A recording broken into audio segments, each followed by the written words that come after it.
Good evening friends, मैं स्मिता पटेल आप सभी का एम्बिशन क्लासेज पर हार्दिक स्वागत करती हूँ। अब हमारा सीटेट का एग्ज़ाम होने में सिर्फ 10 दिन बाकी हैं। 10 दिन आपको इतनी ज़्यादा प्रैक्टिस करनी कि वहाँ पर पेडागॉजी के क्वेश्चन देखते ही आप लोग सटीक से फट से आंसर टिक कर दे क्योंकि इसमें इतना लेंथी क्वेश्चन होता है, आपको टाइम 1 मिनट में एक क्वेश्चन करना रहता है। तो यहाँ पर हमें जितनी ज़्यादा 10 दिन में प्रैक्टिस कर लेंगे हमारी पेडागॉजी उतनी ही बेहतरीन होगी।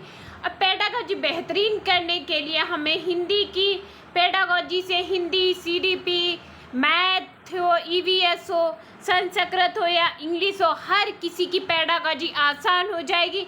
अभी से आप लोग एम्बिशन क्लासेज को सब्सक्राइब कर लीजिएगा और एक डेली शाम को मैं 5 बजे वीडियो अपलोड कराती हूँ, उस वीडियो को डेली प्रैक्टिस सेशन में अपने रोजाना लाइएगा।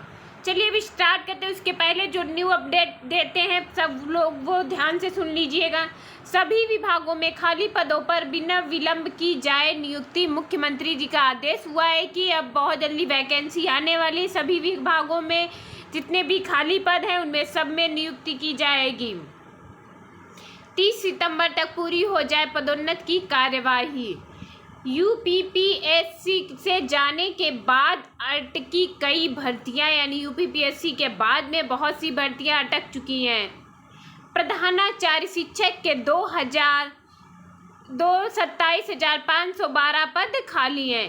प्रधानाचार्य शिक्षक के 27,512 पद खाली हैं। प्रधानाचार्य शिक्षक के बाबुओं की भर्ती को धड़ल्ले से अनुमति, यानी उठे सवाल। एडेड महाविद्यालय के प्रबंधकों को मिलने वाली लिपिक भर्ती की अनुमति दे दी गई है। 7 गुना पद घटे। एमटीएस में सिर्फ 26 लाख आवेदन, 4 भर्तियों में अब की सबसे कम आवेदन है। यूपीपीएससी में जाने के बाद अटकी कई भर्तियां। एक तो उच्च शिक्षा सेवा चयन आयोग विधेयक विधानसभा में पारित। जोधपुर में 4 से 6 मार्च तक होगा राजस्थान इंटरनेशनल एक्सपो। अब यहाँ से क्वेश्चन स्टार्ट होते हैं। उसके पहले एक हमारा जो राजस्थान में ये राजस्थान इंटरनेशनल एक्सपो 2024 में स्टार्ट होने वाला, इसका आयोजन 4 से 6 मार्च तक है और यह जोधपुर में है। अब यहाँ से हिंदी के क्वेश्चन स्टार्ट होते, बहुत इम्पोर्टेंट क्वेश्चन है, कहीं मत जाइएगा और सभी लोग इस वीडियो को सॉल्व कीजिएगा। हिंदी भाषा सीखने में पाठ्य पुस्तक। हिंदी भाषा को सीखने में पाठ्य पुस्तक हमारी क्या है, एक साधन है। क्या है, एक साधन के रूप में कार्य करती हैं। जैसे साधन ना देकर यहाँ पर कारक या फिर हेतु और थर्ड है हमारा कारण। ये तीनों के तीनों साधन को ही कहा जाता है। ये तीनों यानी हिंदी भाषा सीखने में पाठ्य पुस्तक की ही भूमिका निभाते हैं। बी ऑप्शन हमारा यहाँ पर राइट हो गया। नेक्स्ट आगे बढ़ते हैं। भाषा की पाठ्य पुस्तक में सबसे महत्वपूर्ण पक्ष है, यानी भाषा की जो पाठ्य पुस्तक है उसमें सबसे महत्वपूर्ण क्या है, आकर्षक चित्र। आकर्षक चित्र देखकर बच्चे पढ़ते हैं लेकिन उससे सीखते नहीं है इतनी जल्दी। पाठों का उद्देश्यपूर्ण चयन, यही इसमें पाठ के हमारे उद्देश्यपूर्ण चयन होने चाहिए। जैसे गद्यांश भी होना चाहिए, कहानी भी हो, कविता भी हो और नई रास्ता खोजो, यानी कुछ ऐसी चीज़ें होनी चाहिए जिससे बच्चों का सृजनात्मक बच्चे का विकास हो। यानी पाठों का उद्देश्यपूर्ण चयन, अच्छे अच्छे पाठ रखने चाहिए जिससे बच्चे को कोई शिक्षा मिल रही हो, लाभप्रद वाले हों। बी ऑप्शन हमारा यहाँ पर राइट हो गया। भाषा शिक्षण में पाठ्य पुस्तक एकमात्र संसाधन है, साध्य है, साधन है, अनावश्यक है। अब भाषा शिक्षण में पाठ्य पुस्तक हमारी एक साधन है। इन तीनों से एक क्वेश्चन आपका जरूर आएगा, इसीलिए इस वीडियो को आप लोग जाने मत दीजिएगा, छोड़िएगा मत बिल्कुल। पाठ में दिए गए चित्रों का क्या उद्देश्य होता है। अब पाठ में जो चित्र दिए होते हैं उनका क्या उद्देश्य है। चित्रों में पाठ्य पुस्तक आकर्षक बनती हैं, चित्र पाठ की शोभा बढ़ाते हैं। पाठ्य पुस्तक में चित्र देने का प्रचलन है। चित्र अमूर्त परिकल्पना को समझने में सहायता करते हैं। सबसे अच्छा यही है कि चित्र है जो आपकी अमूर्त संकल्पना को समझने में सहायता करते हैं। इससे जैसे अमूर्त चीज़ें होंगी तो यहाँ पर बच्चा कल्पना करेगा। अब जैसे यहाँ पर हमने ताजमहल बताया, तो ताजमहल जो बच्चे गए होंगे वो कल्पना करेंगे। इससे कल्पना शक्ति का विकास होता है, यानी डी ऑप्शन, उनके सोचने की क्षमता बढ़ती है, थिंकिंग लेवल उनका ज़्यादा होता है। डी ऑप्शन यहाँ पर राइट हो गया। पत्र पत्रिकाएं भाषा सीखने में, अब पत्र पत्रिकाएं भाषा सीखने में बाधक तो नहीं होंगी, त्रुटियों को बढ़ावा देती हैं। बड़ों को पढ़ने की वस्तुएं, बड़ों को भी पढ़ने की, क्या छोटे बच्चे पत्र पत्रिकाएं नहीं पढ़ सकते, यानी साधक हैं। यानी पत्र पत्रिकाएं हमारी भाषा सीखने की साधक हैं। डी ऑप्शन यहाँ पर राइट हो गया। बच्चों की भाषा के आकलन का सर्वाधिक प्रभावी तरीका है। अब बच्चों की भाषा के आकलन का सबसे अच्छा और सर्वाधिक प्रभावी तरीका क्या है? लिखित परीक्षा, प्रश्नों के उत्तर देना, प्रश्न पूछना और पढ़ी हुई सामग्री पर प्रतिक्रिया व्यक्त करना।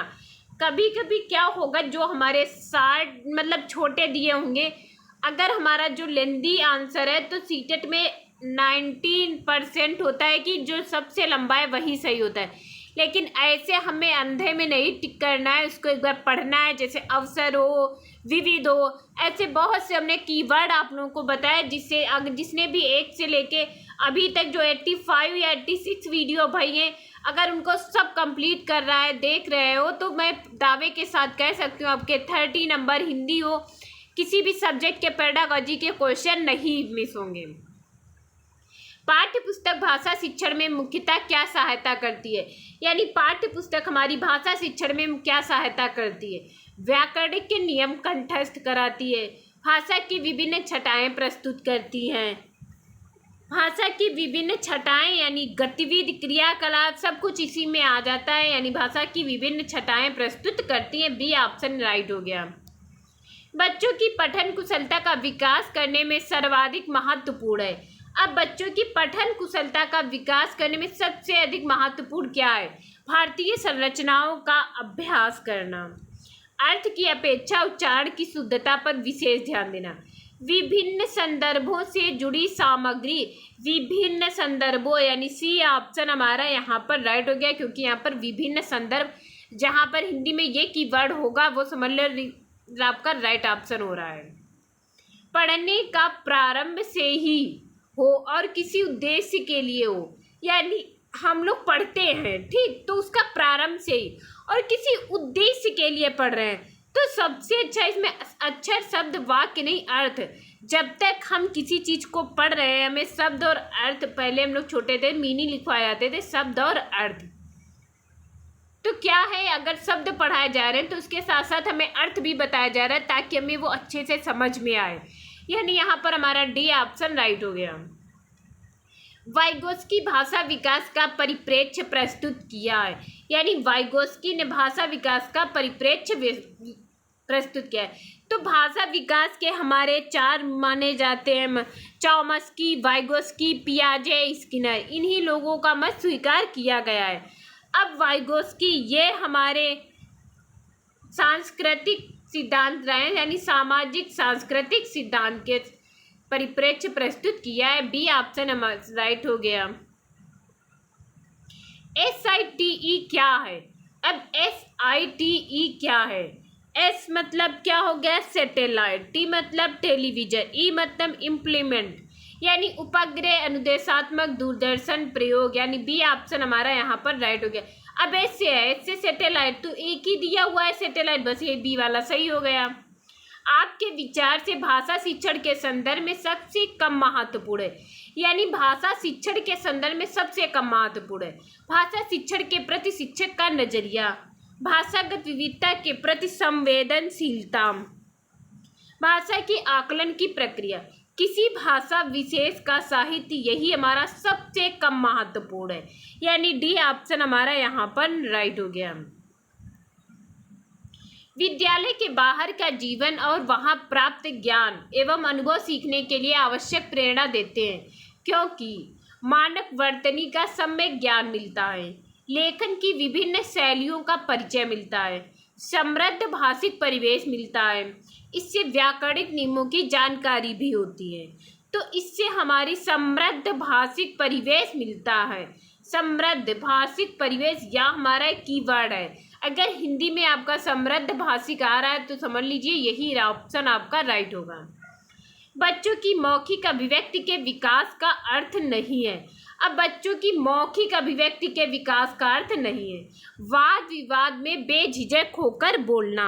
सबसे अच्छा यही है, इससे हमारी कम्युनिकेशन स्किल बढ़ती है।